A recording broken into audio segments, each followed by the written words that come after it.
तो चलिए दोस्तों, आज हम अपने अपने इंटरेस्ट की बात करते हैं। जी, वो इंटरेस्ट नहीं जो आपको दिलचस्पी या आपका शौक या आपका हॉबी जो होती है, मैं उसकी बात नहीं कर रहा हूँ। मैं बैंक के इंटरेस्ट की बात कर रहा हूँ। मैं लेन देन में इंटरेस्ट की बात कर रहा हूँ।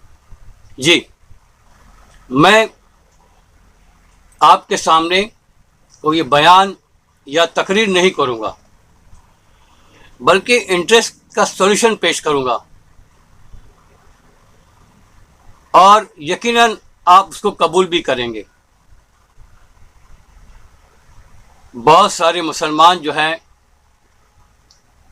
बैंक का इंटरेस्ट लेना पसंद नहीं करते, बहुत सारे इंटरेस्ट लेते भी हैं, बहुत सारे इंटरेस्ट देते भी हैं, और ये जानते हुए भी कि ये हराम चीज़ है, बस अपनी अपनी मजबूरी कहते हैं।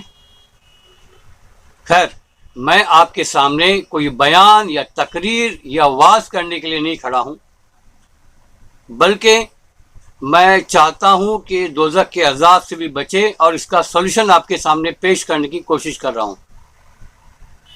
आपके पास भी बहुत सारे सॉल्यूशन होंगे, आप हमारे साथ शेयर कीजिए, कमेंट बॉक्स में लिखिए, इंस्टाग्राम पे मैसेज कीजिए, फेसबुक पे मैसेज कीजिए, और बेहतर से बेहतर आप जो कर सकते हैं, जिसको शरीयत ने इजाज़त दी हो, वही कीजिए। सबसे पहले मैं बता दूं कि मैं बैंक में अकाउंट खोलने के खिलाफ नहीं हूं। बैंक में अकाउंट होना बहुत ज़रूरी नहीं बल्कि लाजमी है। अपने बच्चों का भी बैंक में अकाउंट खोलिए, लेकिन बैंक में जितनी ज़रूरत है उतना पैसा रखिए।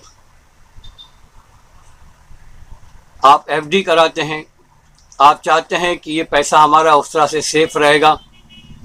आपके पास मैं दूसरे जो है ना, दो सॉल्यूशन पेश कर रहा हूँ, कम से कम दो।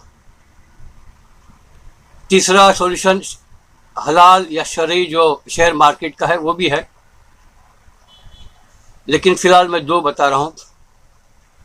एक तो आपके पास जो सरप्लस अमाउंट होता है जो बैंक में रखते हो, रिकरिंग डिपॉजिट, फिक्स डिपॉजिट वगैरह में, तो बेहतर है उसको दो जगह इन्वेस्ट कीजिए। आप अपनी जो भी सेविंग है, छोटा गोल्ड के ये लीजिए, 1 ग्राम 2 ग्राम 5 ग्राम का गोल्ड लीजिए, जितनी आपकी हैसियत हो, या थोड़ा जमा कीजिए। 1 ग्राम आज की तारीख में 5,000 के करीब आता है। गोल्ड ऑर्नामेंट्स मत लीजिए, जेवर में पैसा मत खर्च कीजिए। रियल जो गोल्ड होता है ना, उसके कॉइन्स या सिक्के या किसी भी शक्ल में आप जायज़ तरीके से लीजिए। नंबर दूसरा, आप ज़मीन में अपना पैसा लगाइए, इन्वेस्ट कीजिए, ज़मीन खरीद के रखिए। एमरजेंसी में आपको दोनों चीज़ें काम आएगी। सबसे पहले आपका गोल्ड जल्दी सेल होगा, और ज़मीन जो है उसको कस्टमर आने के लिए वक्त लगता है, तो एमरजेंसी में गोल्ड निकाल के भेज दिए। गोल्ड की वैल्यूज़ तो हमेशा बढ़ती रहती है, घटती तो नहीं है, और अगर नहीं बढ़ी तो जितनी उतनी तो मिलेगी, क्योंकि आपने ऑर्नामेंट्स नहीं लिया है, गोल्ड की शक्ल में प्योर गोल्ड लिया है। उसी तरह ज़मीन भी है, बवक्त ज़रूरत बेच सकते हैं, थोड़ा वक्त लगता है, रेट्स अप डाउन होते हैं, लेकिन कई बार बहुत हाई रेट्स भी मिलते हैं। मार्केट के अप डाउन पर डिपेंड करता है। अब वापस मैं आता हूँ अपने असल मुद्दे की तरफ। बैंक में हमारा अमाउंट पड़ा हुआ है, इंटरेस्ट मिलता है, बहुत सारे लोग इंटरेस्ट नहीं लेते, वैसे ही रखा रहता है। अब वो इंटरेस्ट के ऊपर इंटरेस्ट और मिलता रहता है। तो आप देखिए, हर 3 महीने में बैंक आपको इंटरेस्ट आपके अकाउंट में जमा करती है, ट्रांसफ़र करती है, और आपके अकाउंट का जो पासबुक है उसमें लिख के भी आता है, इंटरेस्ट के लिए शॉर्ट में होता है INT। उतने अमाउंट निकालने की ज़रूरत नहीं है, बैंक में पड़े रहने दीजिए। उतनी अमाउंट पासबुक में देखकर अपनी जेब से, अपने घर में आपके पास जो पैसा है उसमें से अलग कर दीजिए कि भैया ये इंटरेस्ट की अमाउंट है। बात समझ में आई? तो अकाउंट से निकालने की ज़रूरत नहीं। बैंक में जितनी ज़रूरत है उतना पैसा रखिए जितना आपका ट्रांजैक्शन है। बैंक के थ्रू जो ट्रांजैक्शन होता है वो सिक्योर होता है, आपके पास सबूत रहता है, आप चेक के जरिए देते हैं या किसी भी तरह से। आजकल बहुत सारे है ना ऑनलाइन ट्रांजैक्शन ऐप्स और आए हैं, आपके पास सबूत रहता है। इसलिए मैं बैंकिंग के खिलाफ नहीं हूँ। उसमें से मिलने वाले इंटरेस्ट और हम जो लेते हैं और देते हैं उसके बारे में आपको बता रहा हूँ कि इससे कैसे महफूज रहें। अब वो इंटरेस्ट जो है आप एम्पावरमेंट के लिए इस्तेमाल कर सकते हैं। आपके रिश्तेदार, आपके पड़ोसी, किसी भी धर्म जाति के हों, आपके करीब यतीम बच्चे, यतीम खाने, हॉस्पिटल्स, बच्चों की किसी गरीबों की एजुकेशन, कोई बीमार है उसको इलाज के लिए पैसे देना, ये आपकी अमाउंट आपको काम आएगी। जिससे क्या होगा, आपको सवाब नहीं मिलेगा, लेकिन जो इंटरेस्ट खा रहे थे और जिससे दोज़ख में आपको ईंधन बनने का जो जरिया पैसा जो बन रहा था, उससे आप बचेंगे। सवाब नहीं मिलेगा लेकिन अजाब से बचेंगे।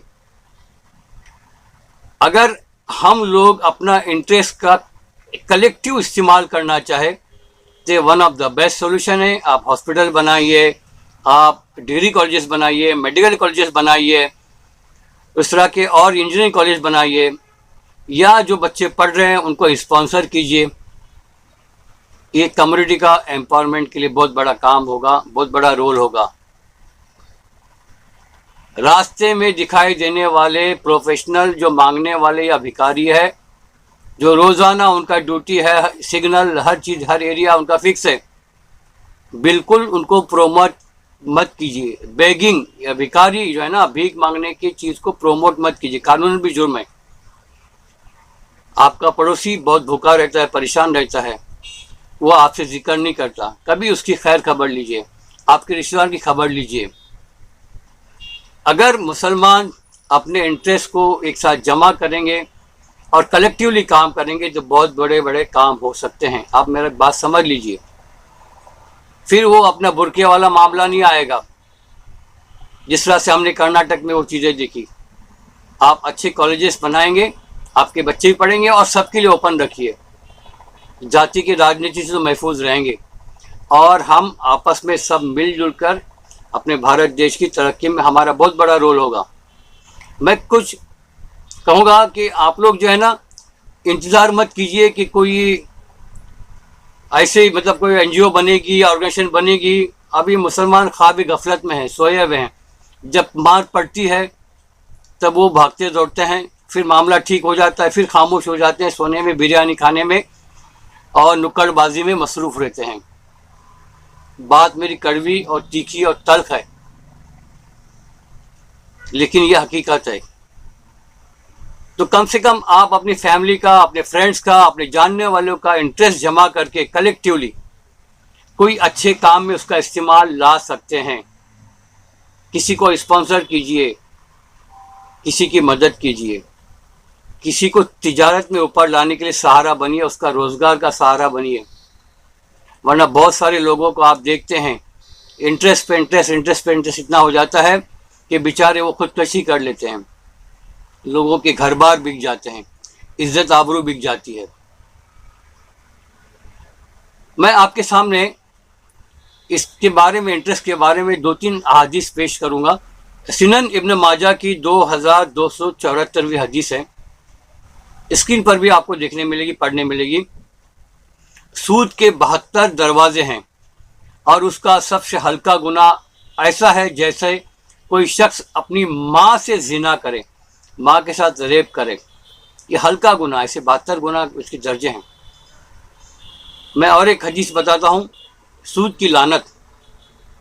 हज़रत अबू हुरैरा रज़ियल्लाहु तआला से रिवायत है कि अल्लाह के रसूल सल्लल्लाहु अलैहि वसल्लम का बयान है, अल्लाह के रसूल का फरमान है, सूद का 1 दरहम जिसे आदमी जानबूझकर खाए तो ये 36 बार जिना से ज़्यादा बड़ा गुनाह है। फिर और एक हदीस है, नबी सल्लल्लाहु अलैहि वसल्लम ने सूद खाने वाले, सूद खिलाने वाले, उसके गवाहों और उसके लिखने वाले, इन सब पर लानत फरमाई है।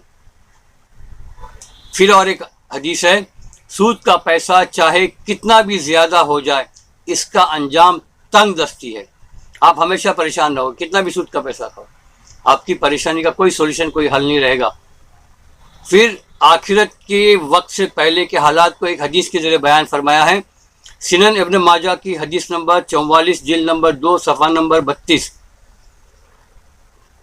अब्दुल्ला बिन सईद इब्न अलई, दाऊद बिन अबी हिंद, सईद बिन अबी खैरा, हसन, अबू हुरैरा रज़ियल्लाहु अन्हु का बयान है कि हुजूर सल्लल्लाहु अलैहि वसल्लम ने इरशाद फरमाया, अनकरीब लोगों पर वो ज़माना आएगा कि कोई शख्स ऐसा न रहेगा जो सूद न खाता हो, और जो न खाता होगा उससे भी उसका गुबार पहुंचेगा, उस पर भी उसका असर तो होगा, मजबूरी होगी कि कुछ न कुछ तो उसको भी खाना ही पड़ेगा, उसका असर आएगा, गुबार तो आएगा, धूल तो पड़ेगी उस पर भी। तो यही असबाब थे कि हमने कहा कि इससे कैसे बचें। बचने की तदबीर तो हम कर सकते हैं ना। बहुत सारे लोग बैंक में अकाउंट नहीं खोलते, बड़े इंटरेस्ट मिलता है, इंटरेस्ट लेना पड़ता है, देना पड़ता है। भैया अकाउंट रखिए, और लेकिन उसका बचने का तरीका भी मैंने बताया कि आपके बैंक जो है उसका इंटरेस्ट जो आपको क्वार्टरली मिलता है, 3-3 महीने में मिलता है, उतना अमाउंट जो है आप साइड में कीजिए और सही काम में लगाइए। बहुत सारी मेरी माँ बहनें, जिनको बेटियों को देखता हूँ बाज़ारों में जाती है, जिसने हाथ आगे किया 10 रुपया, 20 रुपया, 50 रुपया दे देती है। बराए मेहरबानी आपको जब भी सदका निकालने का भी अगर इरादा हो तो एक डब्बा रखिए, उसमें अमाउंट रखिए। इंशाअल्लाह आपकी दौलत भी महफूज, आपकी जान भी महफूज, आपका घर भी महफूज, आपका कुंबा भी महफूज होगा, और उसको सही जगह पे खर्च कीजिए। मैं आप कहेंगे कि अगर आपसे रिक्वेस्ट करूंगा कि जैसे हमारे कोकन में जो है रत्नागिरी में एक बेहतरीन हॉस्पिटल बन रहा है, उसका भी ओपनिंग हो गया है, बहुत सारे फैसिलिटीज़ वहाँ प्रोवाइड कर रहे हैं और सब के लिए हैं, कोई मज़हब की वहाँ कैद नहीं है। उनका बैंक डिटेल्स मैं आपको डिस्क्रिप्शन में भी दूंगा और स्क्रीन पे भी आपको दिखाई देगा। रत्नागिरी का जो पावस इलाका है वहाँ पे हॉस्पिटल बन रहा है। आपके पास अगर इंटरेस्ट की अमाउंट हो तो उस हॉस्पिटल में दीजिए। वहाँ कोरोना का भी काफ़ी अच्छा इलाज हुआ और काफ़ी मतलब अभी और उसमें इम्प्रूवमेंट लेके आ रहे हैं, बहुत सारे काम है, नया नया हॉस्पिटल है। तो ऐसे अगर कहीं हॉस्पिटल बन रहे हो तो वहाँ पे मदद कीजिए, यतीम बच्चों को मदद कीजिए। तो ये मुख्तसर से मैंने आम से एक इंसान के बारे में जो मुझे फ़िक्र जो थी बरसों से, तो ये मुझ पर जो कर्ज था और मैं चाहता था इसके बारे में मैं अपने अंदाज में सीधे साधे लफ्ज़ों में आपका अपना भाई के तौर पर मैं आपसे बात करूं। उम्मीद है ये वीडियो आपको बहुत पसंद आया होगा। इसको लाइक भी कीजिए, शेयर भी कीजिए और कमेंट भी कीजिए और चैनल को सब्सक्राइब भी कीजिए।